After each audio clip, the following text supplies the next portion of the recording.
gratitude day. Uh, and I'm Seisen. I'm the abbot of Sweetwater Zen Center on my way out. Unlike some of our high officials, I'm not kicking and screaming. At least so far, we'll see. I was thinking it's like, well, I'm not a good skier. And usually the way I went down the hill was just teetering on the top, going, should I go, should I not? And then you just go. You don't have a choice, and that's what it feels like. Um, so gratitude. Uh, Specifically, we uh, have this day to thank all of you who support the Zen Center, including um, someone who stepped on the property for the very first time.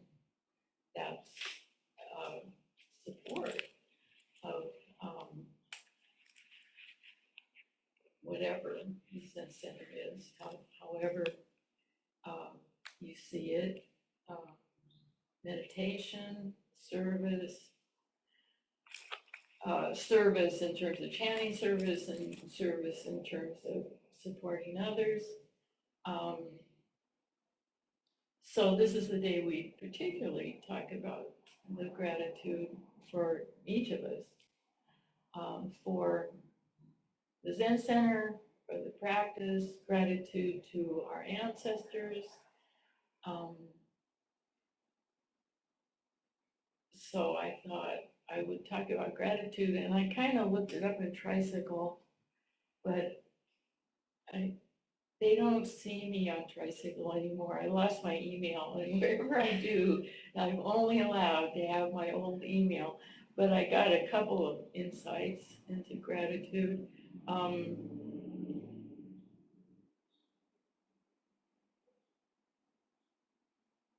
but the thing sitting, I'll tell you about them. But the thing sitting with gratitude is, it kind of came to me that I think one of the reasons sometimes it just feels so woo woo, so grateful, um, because gratitude is just the way we feel sometimes. All of these feelings come and go. Um, so, like my friends Kitty, Poncho, Scott and Marie Pierce, Kitty, 18 years old, and uh, and everybody loved Poncho, including the dogs. Amazingly enough, Poncho kind of thought he was a dog. But anyway, when Scott told me his kitty died, I didn't go, oh, well, you'll get another one. Cheer up. Be grateful for all the years you had with him. That wasn't how we felt. We didn't feel grateful. We felt sad and grieving and a little angry. Yeah, I believe I mentioned it's not fair that pets, I mean, 18 is an old cat. It's not fair. So different feelings arise. So when we're kind of going around thinking I'm always supposed to be grateful, sometimes,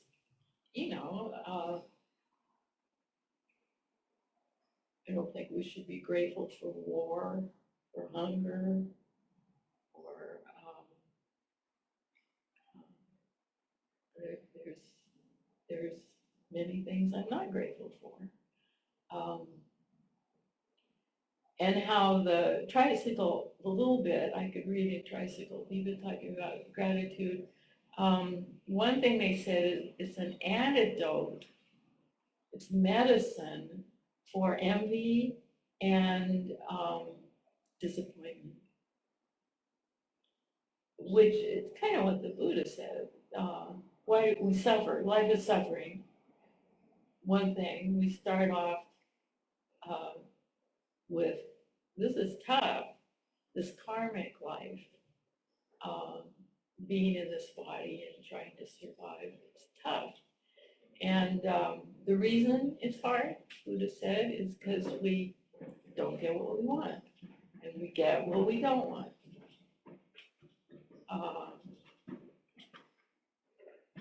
And we're envious. Somebody else won the lottery. Somebody else is a famous rock star or whatever. So gratitude is an antidote to have gratitude for our life as it is. And the other thing it said in Tricycle was someone whose name I didn't recognize, but I guess he practiced with Maizumi Roshi. And Maizumi Roshi always said, appreciate your life. He said that, I don't think anybody here knew Maizumi Roshi. Almost every talk he gave, that would be the end, appreciate your life. And this guy said he thought he meant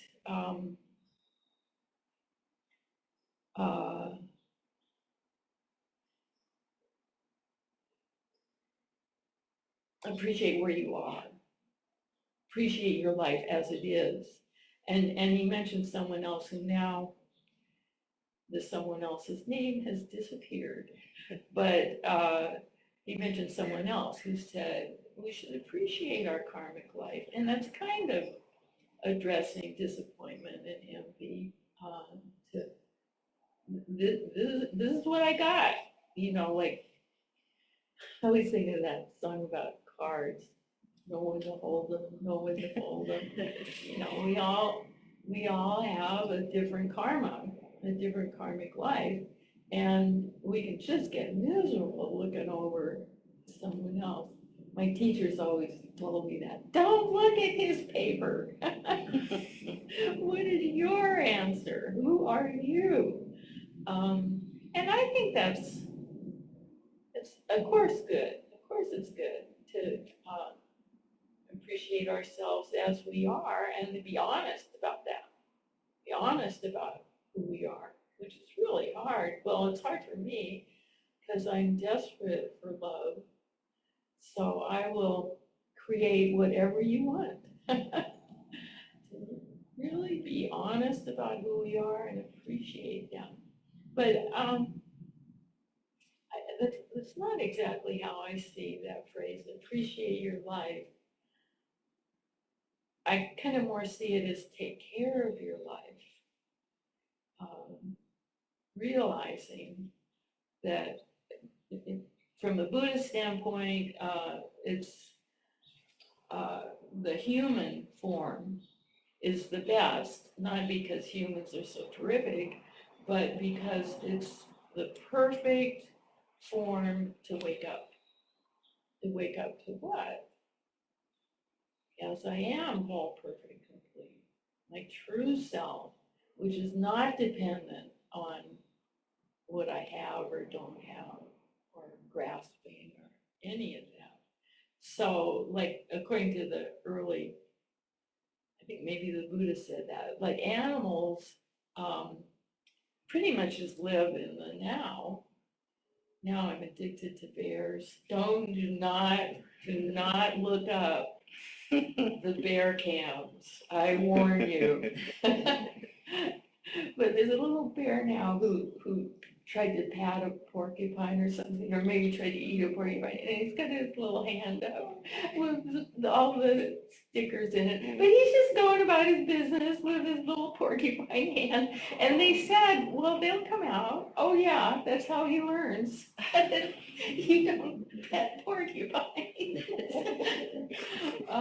But animals more exist in the present moment, and also are more run by instinct, which watch the bear camps if you want to see that. And then the heavens, which Buddhist cosmology does see there are heavens. It's kind of from Hinduism. There's places where everything's perfect. And why would you practice? You do get whatever you want. Why would you practice? But the human realm has enough suffering that we ask, what is this? What is this life? And that deep questioning brings us to whatever our practice is. I mean, we do Zen practices. Who am I?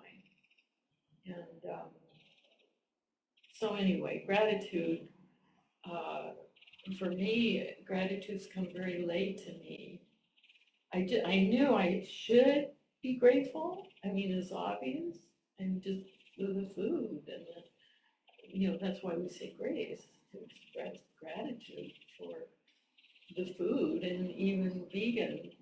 Somebody died, something died, so I can live. So I knew it was a good thing to do, but I didn't feel it. I didn't know what gratitude felt like. And I think it's because of trauma, because of childhood trauma, that I'm just angry, so angry. I wasn't able to feel grateful. And just recently, but I worked on that trauma. I did forgiveness, and just recently, becoming much more aware of stepping out the door in the morning and seeing the garden or whatever, and just feeling so grateful for my life. And maybe it comes with age too. Um, but anyway, like I'm saying, these are complex things. Sometimes step out the door and I step in some dog poo or something, and I don't feel grateful. Gosh darn dogs. So I just did a little thinking about gratitude that I was doing. I wanted to open it up and let you talk about how you see gratitude and if you have something. I mean, I'm grateful. I said I'm grateful for all of you. Um, I'm grateful for the circles, because it just feels like the more we use the circles, the more everyone's really involved. The Zen Center really becomes everybody, and everybody belongs to some circle. It may not be formal. We have formal circles that have a steward and mission and all of that kind of stuff, and they have meetings, things like that. But we have informal ones, like all the women. That's a circle. So far, we haven't met, but we could have a women's meeting, and that would be meeting. So, and then the Sangha are like the people who came to Dharma talk today. That's a circle right there. And to recognize that every single one of us is essential to this Dharma talk circle. And I didn't say hello to the Zoomers. Hello, Zoomers. It's so nice to see you. Essential to the circles. Who would have known 5 years ago? Who would have known? So, so that's what I'm feeling. Just really intense gratitude to the Sangha and to all of you and what you give the Zen Center. And so, would anyone else like to say something? Whatever you want to talk about. Yeah, I always thought that gratitude was like little Hallmark, messages and little silly books that you get on your birthday from your aunt or, something like that. And then I had heart surgery, and every day I woke up, like I got it. I got it. So, like, oh, I'm grateful for waking up. I'm grateful for being alive. I'm grateful for the support of my community. I get it now, and then when I see the books, I'm like, oh, like they didn't make sense before. Yeah. Because I just thought they were silly. Yeah. Something triggers us and opens up that gratitude. And we did have fun when you were having surgery. In the best party, we got kicked out. They made a special room for us because we were so noisy. She's having her chest ripped open. And we were telling dirty jokes or whatever. So who else? think it is important to be grateful for direct experiences that are unpleasant or have caused harm, like war and hunger, because to really have direct experience with the light and to have direct experience with wisdom, one must also have fully embraced the shadows of non-wisdom or preliminary things that we have needed to do to not only survive, but also come to this place of thriving and privilege that we can even be in a place of physical safety. I am grateful for how the wars that we have fought have created this era where we can be safe and be entertaining these thoughts and aspirations. And I think the wisdom is how to avoid them in the future. That's what we can perceive through gratitude for all of the things that, for example, might produce judgment or direct gratitude for. In my exploration personally of gratitude, I am always in pursuit of how can I be grateful for the very last thing that some lower conscious part of me does not feel grateful for it. If gratitude is beyond a feeling, it becomes a consciousness. Thank you.